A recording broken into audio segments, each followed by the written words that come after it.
لیکن یہ ہماری جو عادتیں ہیں سست والی، ہونا یہ چاہیے کہ اذان کے ساتھ ہم تیاری شروع کریں۔ اسی سیرت میں لکھا ہے جو ہم صبح بیان کر رہے ہیں کہ آپ گھر میں صرف ہر وقت حدیث نہیں سناتے تھے، ہنستے مسکراتے بھی تھے، گھریلو کام بھی فرماتے تھے ساتھ ساتھ، لیکن جب اذان کی آواز آتی تھی تو من لم یعرفنا، عائشہ فرماتی ہے آپ ہمیں پہچانتے بھی نہیں تھے، اس طرح آپ تیاری کرتے تھے اذان۔ ہم لوگ ساری تیاری جب کرتے ہیں جب جماعت کھڑی ہو جاتی ہے، پھر آ کے مسبوق کھڑے ہو جاتے ہیں۔ کل تو نماز 5:30 نہیں ہوئی ہے نا، مہینوں سے ہے، 2 مہینے ہو گئے کم از کم، لیکن ہمیں پتہ ہونے کے باوجود یہ دیر ہونا روزانہ یہ سستی کی علامت، اور سستی کا علاج چستی ہے۔ اس کا طریقہ وہی ہے کہ اذان سے آدمی تیاری شروع کرے اور آ کر 4 سنتیں پڑھنے کی فکر کرے۔ جب وہ 4 سنتیں یا تو پڑھے گا تو کتنی فضیلت ہے، نہیں نبی علیہ السلام کی دعا ملے گی۔ آپ علیہ السلام نے ارشاد فرمایا رحم اللہ عمران، یا اللہ آپ اس بندے پر رحم فرمائیے من صلی اربعن، جو 4 رکعت پڑھے قبل العصر، عصر سے پہلے جو 4 سنتیں پڑھے آپ اس بندے پر رحم فرمائیے۔ جس کو نبی علیہ السلام کی دعا چاہیے وہ 4 سنتیں آ کے پڑھے، اور بالفرض اگر اتنی میں دیر ہو جائے گی تو 2 رکعت 2-3 منٹ میں 2 رکعت پڑھ سکے گا، بالفرض اس سے بھی دیر ہوگی تو کم از کم جماعت تو ملے گی تکبیر اولیٰ کے ساتھ۔ جب ہم تیاری ہی 5-2 منٹ پہلے کرتے ہیں، پھر مسجد کا فاصلہ بھی ہوتا ہے بعض دفعہ 5 منٹ 2 منٹ، لیکن بات وہی ہے طبیعتوں میں سستی ہے اور اپنا علاج کراتے نہیں، شرم آتی ہے کسی سے اصلاحی تعلق کرتے ہوئے۔ ہمارے شیخ فرماتے تھے پیر نہ بناؤ مشیر تو بنا لو، اصلاحی تعلق تو کرو کہ میں ایسا سست ہوں، اتنے عرصے سے نمازی ہوں لیکن ہر نماز میں مسبوق پہنچتا ہوں، بعض دفعہ یہاں تک ہوتا ہے کہ نماز ہو چکی اور آ رہے ہیں، یہ پھر اب آنے کی ضرورت کیا ہے، اب تو گھر میں ہی آدمی پڑھ لے۔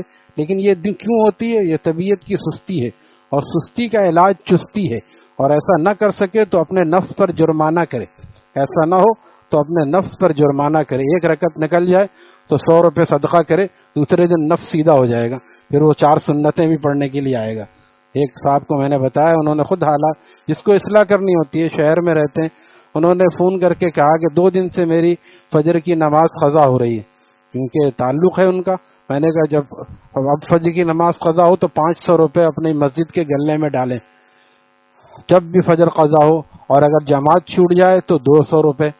پھر 2-3 دن بعد ان کا فون آیا کہ اب کل سے 4:30 بجے آنکھ کھل جاتی ہے فکر سے، کہ 500 روپے اور دوسرا شیخ کو اطلاع، یہ دونوں چیزیں یہ ہم فکر نہیں کرتے، بس گاڑی چل رہی ہے جیسے تیسے، ہاں ہو جاتی ہے، ہو جانے میں کس کو اختلاف ہے بھائی، اکیلے بھی ہو جاتی ہے گھر میں، لیکن ہونا بھی کوئی ہونا ہے جس پہ ثواب نہ ملے، جس پہ ثواب نہ ملے۔ اور رمضان شریف روزے میں بتائیے کیا ہے، آدمی کون سی ایسی مصروفیت، کوئی سونے میں دیر کرتا ہے، سو کے اٹھنے میں سستی کرتا ہے۔ اذان کے ساتھ اگر ہم شروع کر دیں، اسی لیے انتہائی کے خیال ہے، ورنہ 10 منٹ پہلے بھی اذان کافی ہے، 20 منٹ پہلے تقریباً مساجد میں اذان ہوتی ہے۔ کیوں ہوتی ہے؟ تاکہ آدمی اس وقت سے تیاری جب شروع کرے گا تو وہ 5-7 منٹ پہلے ضرور مسجد پہنچے گا۔ ہم اس چیز کو کر کے دیکھیں اپنے آپ پہ لاگو، پھر خود آپ دعا دیں گے کہ آدمی آ کے، اور اس سے آدمی کیا ہوتا ہے مسجد کے ماحول سے یوز ٹو ہو جاتا ہے اتنی دیر میں، ورنہ بھاگا بھاگا آیا اور جلدی جلدی نماز پڑھی، خیالات کہیں ہیں، دل کہیں، نظریں کہیں، چہرہ کہیں، قصری کہیں، ہمارے استاد کہتے ہیں لغزشیں ہوتی ہیں انسان سے مگر اتنی نہیں۔ پھر آدمی یہاں کھڑا ہے اس کے خیالات کہیں، اور جو یہاں سے وضو کر کے آتا ہے اس کے پانی یہاں سے گر رہا ہے، یہاں گر رہا ہے، بار بار ایسے کر رہا ہے ایسے کر رہا ہے، نماز بھی پڑھ رہا ہے۔ آپ آدمی آرام سے آ کے جب پہلے سنت پڑھے گا تو مسجد کے ماحول سے ہم آہنگ ہو جائے، مسجد کے ماحول سے ہم آہنگ ہو جائے۔ یہ سب بلا وجہ نہیں فرمایا، ہر نماز جب بھی آپ مسجد میں آتے 2 رکعت ادا فرماتے، 2 رکعت تحیۃ الوضو امام شافعی کے نزدیک واجب ہے، ہمارے ہاں واجب نہیں ہے نا، اس لیے پڑھنا ہی نہیں ہے۔ وہی جو مفتی اویس صاحب کہہ رہے سنت ہے تو کرنے کے لیے ضرور، چھوڑنے کے لیے جب تک فرض نہیں ہوگا اس کو پڑھیں گے نہیں، جب تک فرض نہیں ہوگا۔ تو یہ روزہ بھی کھولتے ہیں نا، فرض تو یہ ہے روزے میں ضروری 1 کھجور کھا کے پانی پی لیں روزہ افطار ہو جائے گا۔ اب پکوڑے، دہی بڑے، لوازمات جتنے بھی ہو جائیں کم ہیں، وہ سارے ضروری ہیں، یہی سارے غیر ضروری ہیں، سنتیں بھی غیر ضروری، ٹوپی بھی غیر ضروری، اور داڑھی بھی غیر، سب چیزیں غیر ضروری۔ ضروری ہے تو کھانا پینا اور اچھا لباس اور اچھا گھر اور اچھی گاڑی۔ بتائیے ایفیکٹس اور مہران میں بھی تو کام چل سکتا ہے، پھر آدمی اچھی گاڑی کیوں چاہتا ہے؟ ڈیفنس والے کون سی گاڑی رکھتے ہیں؟ ڈیفینس میں ہماری طرح کی گاڑی ہوگی یہاں کی چھوٹی تو آدمی غریب سمجھا جاتا ہے. تو معیار زندگی اتنا بلند ہے اور معیار بندگی کی حالت یہ ہے کہ فرض بھی صحیح سے ادا نہیں ہو رہا. تو اسی لیے جہاں معیار زندگی اللہ سے مانگے, اللہ تعالیٰ معیار زندگی بھی ہمارا بلند فرمائے. یہ نہیں کہتے کہ ہم فتو فقیر رہیں, اسی لیے مانگنا چاہیے اللہ ربنا آتنا فی الدنیا حسنہ, حسنہ ہا کے ساتھ. ہم لوگ دعا بھی کہتے مانگتے ربنا آتنا, آتینا واضح پڑھتے آتینا. آتینا کا مطلب ہم نے آپ کو دیا. ربنا آتینا, یا اللہ آپ مجھے دیجئے, تے ہے یہاں پہ, تو نہیں ہے. انا آتینا کل کوثر, ہم نے آپ کو کوثر دیا. آتینا کا مطلب کیا ہے, ہم نے آپ کو کوثر دیا, عطا فرمایا. اور آتینا کا مطلب ہے آپ ہمیں دیجئے. ربنا آتینا فی الدنیا حسنہ, دنیا نہیں دنیا, یہ قاری صاحب بتا, دنیا میں نون غنہ نہیں ہے, لیکن ہم آدمی جب اردو میں ہم بولتے ہیں تو دنیا بولنے کے بجائے دنیا بولتے ہیں. اس لیے قاری صاحب بتاتے ہیں نون غنہ ناک میں نہ لے جاؤ آواز. ربنا آتنا فی الدنیا حسنہ, حسنہ ہا کے ساتھ, حسنہ نہیں, ہنسنے والی حسنہ نہیں ہے, حسنہ. وفی الآخرۃ حسنہ, اور یا اللہ ہمیں دنیا کی حسنہ کیا ہے, نیک بیوی, الاولاد الابرار, بہترین اولاد ہو, جو نیک اولاد ہو اور نیک بیوی ہو, اور اتنا رزق ہو جو آسانی سے پورا ہو جائے. یہ سب حسنہ کی تعریف میں, یہ سب حسنہ کی تعریف. ثناء خلق, لوگ اس کے پیچھے اس کی تعریف کریں, صاحب کیا اس کا, کیا اللہ تعالیٰ نے اس کو ملکہ عطا فرمایا. یہ سب ربنا آتنا جب مانگیں گے ہم صحیح سے. اما عائشہ صدیقہ رضی اللہ تعالی عنہا فرماتی ہیں آپ ہر نماز کے بعد یہ دعا مانگتے تقریباً, ربنا آتنا فی الدنیا حسنہ وفی الآخرۃ حسنہ وقنا عذاب النار, ہمیں عذاب جہنم سے, دوزخ کی آگ سے ہمیں بچا لیجئے. تو یہ سب مانگنا چاہیے کہ دنیا بھی یا اللہ ہماری بہترین فرما دیجئے.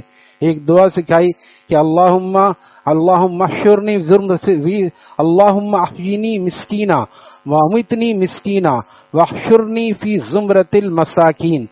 ایک تیل کے کاروباری جو بمبئی میں حضرت والا کے ساتھ سے مرید تھے, تو حضرت والا جب ہندوستان جاتے تھے تو وہ کہنے لگے حضرت یہ دعا میں نہیں پڑھتا, میں مسکین تو نہیں ہونا چاہتا.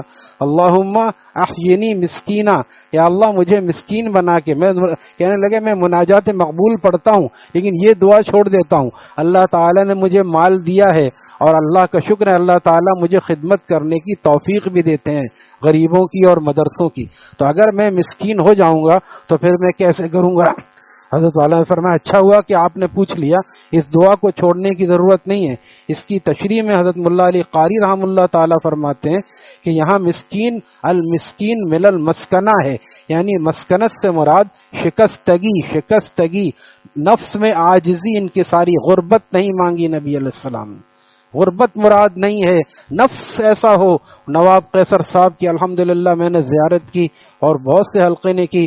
مفتی تقی صاحب جیسے لوگ ان کے سامنے ادب سے بیٹھتے تھے. وجہ کیا ہے, وہ حکیم الامت کو دیکھے ہوئے بزرگ تھے اور بہت بڑا اللہ تعالیٰ نے, میں نے پہلے بھی بتایا, دنیا ہونا کوئی غلط نہیں ہے, کوئی برا نہیں ہے, کوئی ناجائز نہیں ہے.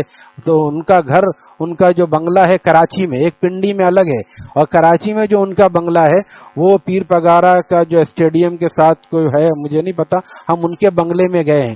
لیکن وہ 1000 گز کا بنگلہ اور گاڑیاں, ڈبل کیبن گاڑیاں, اللہ تعالیٰ نے سب کچھ دیا, لیکن اس کے باوجود ان کے مزاج میں اتنی مسکنت اور اتنی زیادہ شکستگی ہم نے دیکھی. اس طرح حضرت والا کے پاس حاضر ہوتے تھے اور حضرت سے دعا کی درخواست کرتے تھے. اور ایک نے بتایا کہ وہ کسی چوکیدار نے, بنگلہ ہے چوکیدار ہوتا ہے گارڈ دروازے پہ, اس نے روک لیا ایک طالب علم کو, اور لوگ جا رہے ہیں, طالب علم کو روک لیا, ٹھہر جاؤ ابھی. تو نواب صاحب اور مہمانوں کو دروازے تک پہنچانا یہ بھی ایک سنت ہے, سی آف کرنا جس کو کہتے ہیں, الوداع کرنا. تو آئے تو دیکھا یہ طالب علم کھڑے, تو انہوں نے کہا کیا بات ہے بھائی, تم کیوں کھڑے ہو؟ حضرت میں آپ سے ملنا چاہتا ہوں, یہ آنے نہیں دیتا. تو اس کو خوب ڈانٹ لگائی, کیوں نہیں آنے دیتا؟ طالب علم سمجھ کے, غریب سمجھ کے تم نے اس کو روکا ہے, چلو اس کو آنے دو. اس کی جوتیاں اٹھائیں نواب قیصر صاحب نے اور اپنے ساتھ لے کر آئے کہ نہیں, کوئی ایسا نہیں کہ اس وجہ سے کسی کو روکا جائے. تو یہ ہے المسکین من المسکنہ, کہ اس کے پاس دنیا تو ہو لیکن دنیا کی محبت نہ ہو اور نفس کی شکستگی ہو تو حضرت والا نے ان سیٹھ صاحب کو بتایا کہ آپ یہ دعا مانگا کریں، اللہم احیینی مسکینا وامیتنی مسکینا، یا اللہ مجھے زندہ رکھیے مسکین بنا کے، یعنی نفس میرا مٹ جائے اور میرے اندر شکستگی طاری ہو جائے۔ اسی طرح کی دوسری دعا سکھائی، اللہم احیینی مسلما وامیتنی مسلما، یا اللہ مجھے زندہ بھی رکھیے مسلم مومن بنا کے اور مجھے میرا انتقال بھی ہو اسلام کی حالت میں۔ اللہم احیینی مسکینا وامیتنی، اللہم احیینی مسلما وامیتنی مسلما، یا اللہ مجھے زندہ رکھیے مسلم بنا کے اور مجھے ماریے بھی مسلم بنا کے۔ انہی کے حضرت والا ایک اور قصہ بیان کرتے تھے کہ میں نے کہا کہ تم سب چیزوں کا تیل نکالتے ہو، فلانے کا تیل فلانے کا تیل، ایک تیل اور نکالو ہمارے کہنے سے، یعنی وہ کیا ہے؟ اور حضرت نے فرمایا نفس کا تیل نکالو، نفس کا تیل، پھر دیکھو گے تم کتنے اللہ والے بن جاؤ گے۔ واقعی وہ اللہ والے آدمی تھے۔ یہ بتا رہا ہوں کہ دنیا میں بذات خود کوئی برائی نہیں ہے، دنیا مانگنی بھی چاہیے، کیونکہ اگر اچھی دنیا نہ ہو تو دین پہ چلنے بھی مشقت ہوتی ہے۔ اچھی دنیا ہے، گاڑی آپ کے پاس ہے، آپ کہیں دو چار آدمی سے چلو بھائی اجتماع ہو رہا ہے، آپ چلیں گے ہمارے ساتھ؟ گاڑی ہے تو ہر آدمی تیار ہو جائے گا، اور گاڑی نہیں ہے تو آپ دعوت دیں گے تو وہ کیا کہے گا؟ تو چل میں آیا۔ قائد اعظم نے فرمایا تو چل میں آیا، ہاں ہم آئیں گے آپ چلیں، اور گاڑی میں آپ بٹھا کے لے جائیں گے تو سب چلنے کے لیے تیار ہو جائیں گے۔ تو گاڑی اس لیے مانگیں کہ یا اللہ ہم دوسروں کو ہم خود بھی، ہمارے لیے بھی آسانی ہو جائے اور دوسروں کو بھی ہم دین کی دعوت میں دینے میں ہمارے لیے آسانی ہو جائے۔ تو اگر دنیا آدمی اس لیے مانگے، ہمارے شمیم بھائی اللہ تعالیٰ ان کی مغفرت فرمائے حضرت والا کے مریدوں میں تھے اس زمانے میں، آج سے 1990 میں 7-8 لاکھ کی گاڑی سے اس لیے خریدی تھی کہ اچھی گاڑی ہو تو حضرت والا کو بٹھا کے لے جائیں گے، لہٰذا پھر وہ، اور اس سے بعد اور بھی اچھی گاڑی لی انہوں نے کہ حضرت والا کو سندھ بلو سوسائٹی وہ بٹھا کے لے جاتے، صبح حضرت ہوا خوری بھی کرتے، وہاں پہ اشراق پڑھتے اور دعا کرتے، پھر واپس آتے، اور یہ خدمت شمیم بھائی نے اپنے ذمہ لی ہوئی تھی۔ تو اگر اللہ والوں کی خدمت کے لیے کوئی گاڑی بھی لے تو یہ بھی آخرت بن جائے دین کی خدمت کے لیے۔ اس لیے اللہ سے مانگیں، اسی وجہ سے مانگیں کہ اللہ ہم چاہتے ہیں ہم دین پر آسانی سے عمل کریں، فرصت رہے گی تو ہم قرآن بھی پڑھیں گے، فرصت رہے گی تو ہم ذکر بھی کریں گے اور مجلس میں بھی بیٹھیں گے۔ ہوتا کیا، صبح جاتے ہیں رات میں آتے ہیں، صبح جاتے ہیں رات میں آتے ہیں، بچوں کو بھی وقت نہیں دے پاتے۔ دنیا میں اتنے لگے ہوئے ہیں کہ بہت سے لوگ بچوں کو بھی، بیوی اور بچوں کو وقت نہیں دے پاتے۔ ہمارے حضرت مولانا مظہر صاحب فرماتے ہیں کہ پیسے تجوریوں میں آرام کر رہے ہیں، پیسہ جمع کر رہے ہیں اور خود کام کر رہے ہیں، پیسے تجوریوں میں آرام کر رہے ہیں، انسان مشین بن کر اب کام کر رہے ہیں۔ انسان مشین کی طرح لگا ہوا ہے کام میں اور پیسہ آرام کر رہا ہے، جمع ہو رہا ہے نا، بہت سکون مل رہا ہے، اتنا پیسہ جمع ہو گیا بینک میں یا تجوری میں۔ یہ کیا ہے؟ خود بھی تو راحت چاہیے، جسم کو بھی راحت چاہیے، بیوی بچوں کو بھی وقت دینا چاہیے۔ کتنے لوگ یہ تو پاکستان میں، کتنے پاکستان چھوڑ کے چلے جاتے ہیں، نہ بیوی نہ بچے نہ رشتہ دار۔ عید کیسے مناتے ہیں ان سے پوچھیے آپ، اور ان کے بغیر یہاں والے بیچارے کیسے مناتے ہیں۔ اکثر بڑی فیملیوں کو اس پہ بڑا فخر ہوتا ہے، ہمارا ایک بھائی آسٹریلیا میں ہے، ایک جرمنی میں ہے، ایک فلاں جگہ ہے، اور ہم یہاں اکیلے منہ تک رہے۔ یہ بڑی اس کی بات ہے، یہ کون سی فخر کی بات ہے؟ یہ تو بہت افسوس کی بات ہے، تمہارا فیملی سسٹم تباہ ہے، تمہارا کوئی بچہ تمہارے سامنے نہیں۔ اکثر بڑوں کے بچے بھی دور جاتے ہیں۔ ہمارا الحمدللہ ہمارے عزیز ہیں، وہ بیمار ہوئے تو ان کا بیٹا شارجہ میں تھا۔ یہ جس کو ہوتا ہے درد، جس کو والدین سے محبت ہوتی ہے، اس نے شارجہ کی لاکھوں روپے کی نوکری چھوڑی اور سارا وائنڈ اپ کیا، سامان سب ہوتا ہے، فلیٹ جو کرائے کا لیتے ہیں سب ایسی کسی کو دے دیا، اور کہا میں جا رہا ہوں اور میں والد کی خدمت کروں گا۔ اگر والد تو دوبارہ نہیں ملیں گے، پیسہ تو دوبارہ بھی مل جائے گا، لیکن یہاں کیا ہے؟ بس پیسہ کماؤ۔ لطیفہ مشہور ہے کہ وہ ابا نے پوچھا، ارے فلانا کہاں ہے؟ ابا کی آخری حالت تھی بالکل صاحب فراش، فلانا کہاں ہے؟ ہاں جی ابا فلانا کہاں ہے؟ 6-7 بھائی سب حاضر ہیں۔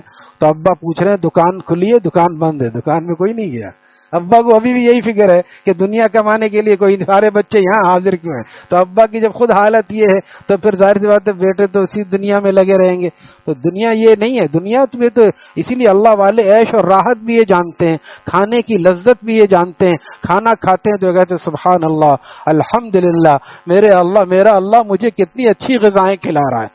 اور جو دنیا دار کر کے ڈکار لیتا ہے اور دعا بھی یاد نہیں. الحمدللہ الذی اطعمنا وسقانا وجعلنا مسلمین. اتنی چھوٹی سی دعا بھی اکثر دنیا دار ہیں. نمازی طبقہ بھی پابندی سے نہیں پڑھتا, کبھی یاد آ گیا تو آ گیا. میں نے بتایا تھا جو سنتوں کی کتاب یہاں تقسیم ہو چکی ہے اس کو اچھا سا آج کل بہت آسان ہے, کسی سے کمپوز کرا لیں, کھانے جہاں کھاتے ہیں وہاں دسترخوان جہاں لگتا ہے وہاں پہ لگا دیں, پانی جہاں پیتے ہیں وہاں پانی کی سنتیں لگا دیں, تاکہ ہمارے گھروں میں سنتوں کا پرچار ہو.